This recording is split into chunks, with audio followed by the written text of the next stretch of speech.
चंदनपुर गांव के बाहर एक पुराना पीपल का पेड़ था। गांव वालों का मानना था कि उस पेड़ पर एक चुड़ैल का वास है। कोई भी रात के समय उधर से नहीं गुजरता था।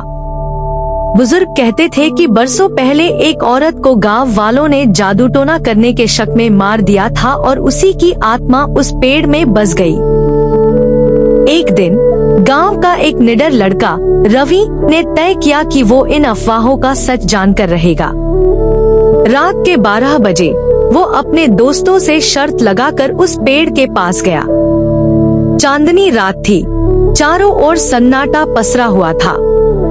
जैसे ही रवि पेड़ के पास पहुंचा, उसे ठंडी हवा का झोंका महसूस हुआ। अचानक पेड़ की शाखाएं तेजी से हिलने लगी, जबकि हवा बिल्कुल नहीं चल रही थी। तभी पेड़ की एक शाखा से सफेद कपड़ों में एक औरत नीचे उतरी। उसके बाल बिखरे हुए थे, आंखें आग जैसी लाल थीं और उसके पांव उल्टे थे। रवि डर के मारे कांपने लगा, लेकिन उसका शरीर जैसे पत्थर का हो गया हो। चुड़ैल ने कहा, एक बार एक जमींदार अपने खेतों का मुआयना कर रहा था। उसने एक किसान को आराम करते देखा और गुस्से में पूछा, तू खेत में लेटा है, काम क्यों नहीं कर रहा? किसान बोला, साहब, बारिश नहीं हुई, बीज बो दिया है, अब ऊपर वाले पर है।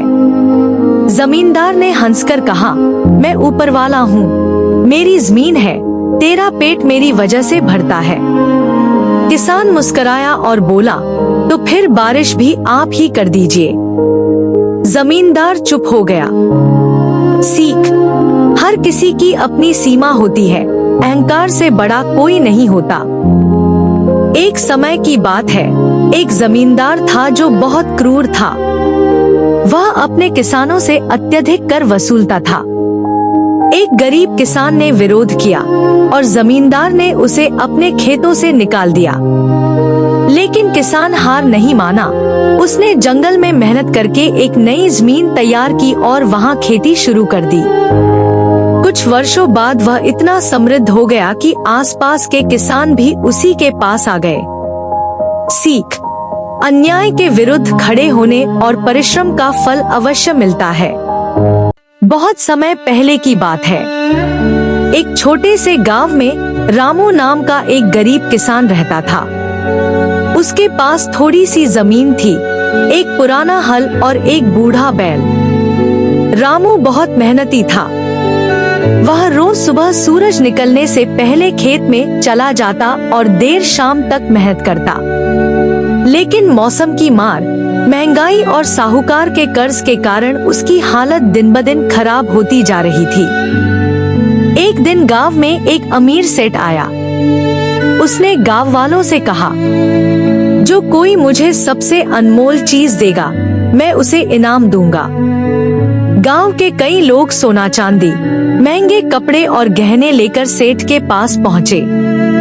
सेठ सब देखकर मुस्कुराया, लेकिन संतुष्ट नहीं हुआ। अंत में रामू खाली हाथ सेठ के पास आया।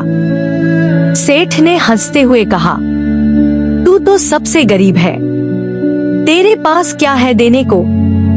रामू ने विनम्रता से कहा, मेरे पास सिर्फ मेरी मेहनत है और भरोसा कि ईमानदारी से जीने वाला कभी भूखा नहीं मरता।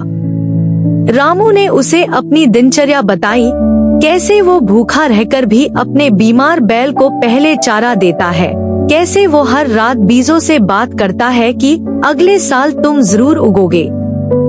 सेठ की आंखें भर आईं। उसने कहा, तू सच्चा धनवान है, तेरी मेहनत और ईमानदारी सबसे अनमोल है। सेठ ने रामू का कर्ज चुका दिया और उसे नए औजार, बीज और बैल उपहार में दिए। रामू ने फिर दोगुनी मेहनत की और अगले साल उसकी फसल खूब हुई। गांव वालों को भी उसने सिखाया कि सच्ची दौलत मेहनत और ईमानदारी में होती है, न कि सिर्फ पैसों में।